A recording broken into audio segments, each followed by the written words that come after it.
A4C all for Christ. బలహీనులమైన మమ్మల్ని బలపరచండి తండ్రి. ప్రార్థన. ప్రేమమయుడ కృపామయుడ పరలోకమందున్న మా తండ్రి, మహిమగల మీ నామమునకు స్తోత్రములు దేవా. అయ్యా, బలహీనులైన ప్రతి ఒక్కరిని ఈ రోజు జ్ఞాపకం చేసుకోండి తండ్రి.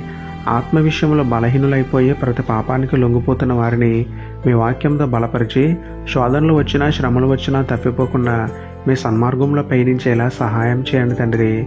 రోగాలతో పాడైపోయి మానసిక వేదనలతో కృంగిపోయి శారీరకంగా బలహీనులైన వారిని మీ శక్తిగల హస్తములతో తాకి స్వస్థతను, శక్తిని, బలమును, సంపూర్ణ ఆరోగ్యమును అనుగ్రహించండి తండ్రి. విశ్వాసంలో బలహీనులైన వారిని బలపరిచి స్థిరపరచమని వేడుకుంటూ, బలవంతుడికి దేవుడైన మీకే స్తుతులు చెల్లించుకుంటూ, నమ్ముటని వలనైతే నమ్మువానికి సమస్తమును సాధ్యమే అన్న విశ్వాసంతో యేసయ్య పరిశుద్ధ నామములో ప్రార్థించి పొందుకున్నాము పరమ తండ్రి. ఆమేన్. Praise the lord.